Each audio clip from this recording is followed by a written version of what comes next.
From JBS Studios in Greater New York, this is the JBS News Update with Teisha Bader. I'm Teisha Bader with the JBS News Update for Tuesday, March the 21st, 2023. Israel's security agency, the Shin Bet, revealed arrests of a terror cell planning attacks against Israel. The Times of Israel reports that 4 Palestinians from the West Bank were detained over the last few months, said to have been recruited by a terror group in Gaza.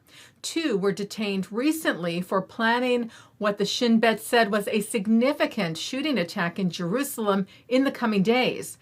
And that last month, 2 other terrorists were arrested for plans to carry out a bombing in the capital.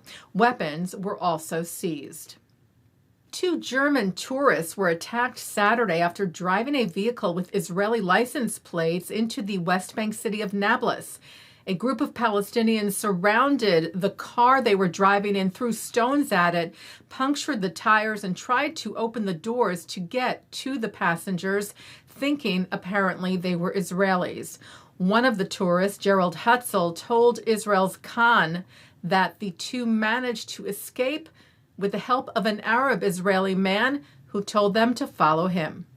I followed him and he actually led us away through smaller roads outside of the main road to the border of the city of Nablus. Germany's ambassador to Israel, Stefan Siebert, tweeted, "A mob attacking tourists because they don't like their license plate is disgusting and cowardly.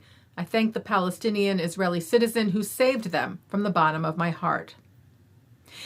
Israel's ambassador to Jordan was summoned by Jordan after an appearance by Israel's finance minister Bezalel Smotrich in Paris this weekend.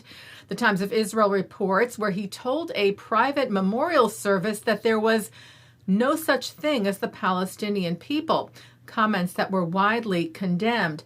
And Smotrich was speaking from a podium that featured a map of quote-unquote Greater Israel that included the territory of modern-day Jordan.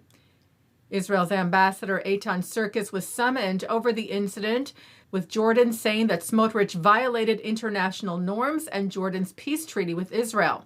National Security Advisor Tzachi Hanegbi said yesterday that he spoke with Jordanian Foreign Minister Ayman Safad, assured him of the commitment the government of Israel has to uphold the peace treaty between the 2 countries, which he said has strengthened the stability and the security of our region for nearly 30 years. Hanegbi saying, "We are committed to the entire territorial integrity of the Hashemite Kingdom of Jordan."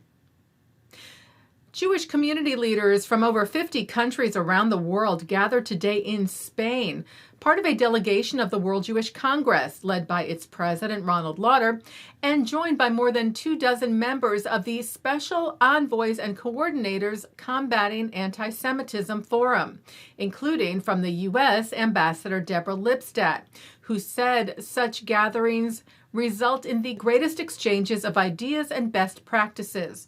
While times may be challenging with a global rise in anti-Semitism, she said, "I am put at ease by the seriousness with which governments are taking the issue and attacking it head-on." The group then had a private audience with King Felipe VI. Spain approved a national plan to implement the European strategy to combat anti-Semitism last month. It will assume the presidency of the Council of the European Union this July. Lauder said ahead of the trip, noting the timing, "The history of Jews in Spain is complex, filled with remarkable achievements, but also deep sorrow and exile." Now, he noted, Spain has an opportunity to write a new chapter in its relationship with the Jewish people. Taking a look now at our programming for tonight on JBS for Tuesday, March the 21st at 7 o'clock, Rabbi Ammiel Hirsch looks at the descriptions of the tabernacle in the Torah. At 7:30, Rabbi Noam Marans and papal historian Christopher Bellitto review the influence of Pope Francis on Jewish-Christian relations in a program from Iona University. At 9, Benjamin Anthony speaks to Simcha Rothman about the judicial reforms he is advocating for. At 10, a look at Jewish and Christian women in religious texts. And coming up next, it's Good Week Israel.